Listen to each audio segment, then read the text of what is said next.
Hello, folks. My name is Ernest. Thank you for being here.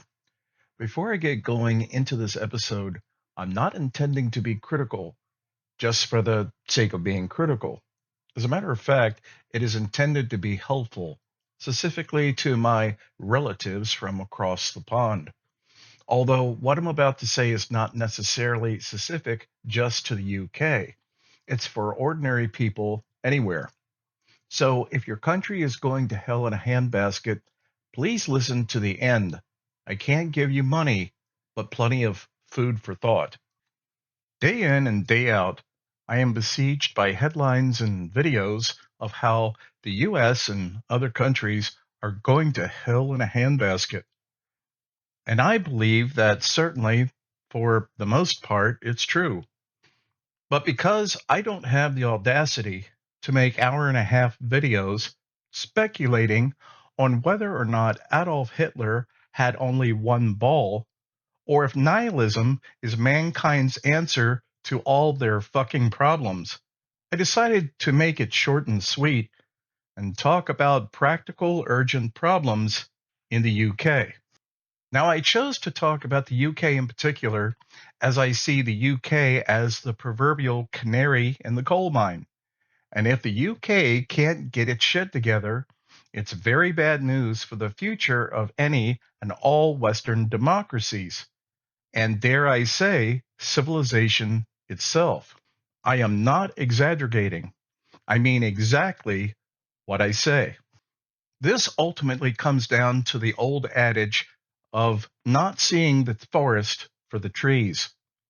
Please allow me to introduce you to the forest. But very briefly, before I go into that pleasant stroll through the forest, if you're enjoying this episode, please subscribe and hit that notification bell so you won't miss an episode. And because the more subscriptions I get, the more people get to hear what they won't hear anywhere else. Now, I've watched quite a few videos from people in the UK. I believe they are well meaning. But generally speaking, what most of them lack is clarity concerning the causes of their problems, let alone any viable and practical solutions. The NHS has become terrible. Some hospitals can't even afford basic maintenance, peeling paint and leaking roofs. Yes, and rent prices for even the shittiest flats are very expensive. People often having to double up in a studio. Yes, and there are no jobs that pay a living wage. What few jobs there are all taken up by the asylum seekers. Three quick, unsolicited, yet true answers. Your governmental representatives, regardless of so-called party affiliation, are plutocrats on the payroll of oligarchs, corporate big business interest. And despite anything they may say, other than your potential to be exploited to maximize greater profit, they don't give a fuck about you in any way, shape, or form. It's feudalism reborn, known as feudal capitalism. So, as a consequence, they don't give a fuck about the NHS. They don't give a fuck about your rent prices.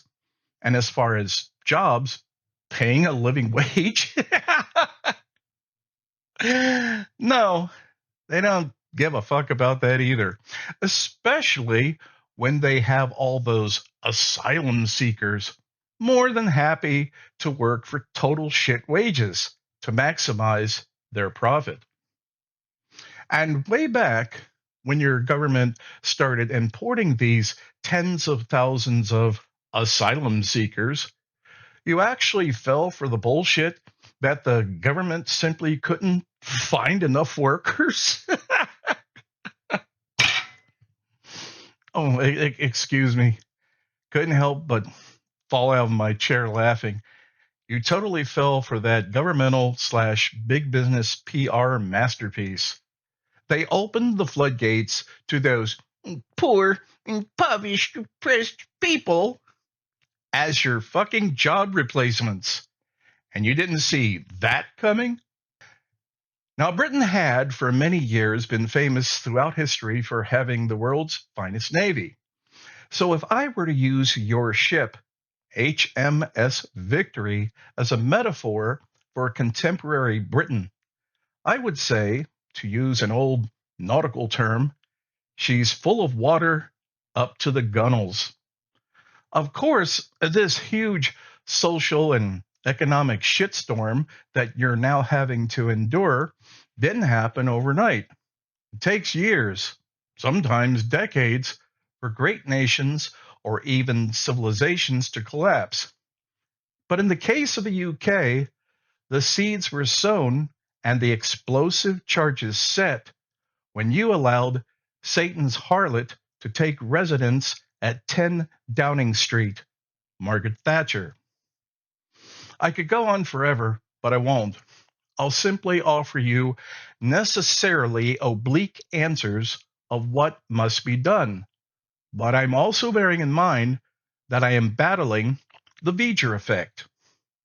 And in case you don't know what the V'ger effect is, it refers to when an idea or solution is given to a problem, but regardless of how rational, thought out, and well planned the idea is, it's completely ignored because the ideas are so foreign and or radical to the person receiving the message whose thinking is totally confined and immersed into the current paradigm, they feel compelled to ignore or reject it.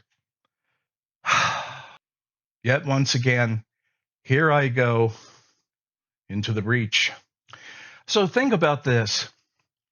In the past, say at least 10 years ago or more, depending on your age, before anything had hit the critical stage as it is now in your once civil and beautiful country, when things started becoming push comes to shove, as they did when the Dragon Lady became your prime minister and demanded that, quote, we must all tighten our belts, we must all sacrifice, we must all do our duty, unquote, which is tyrant speak for we're going to take back everything you earned and everything you voted for, you worthless piece of shit peasants.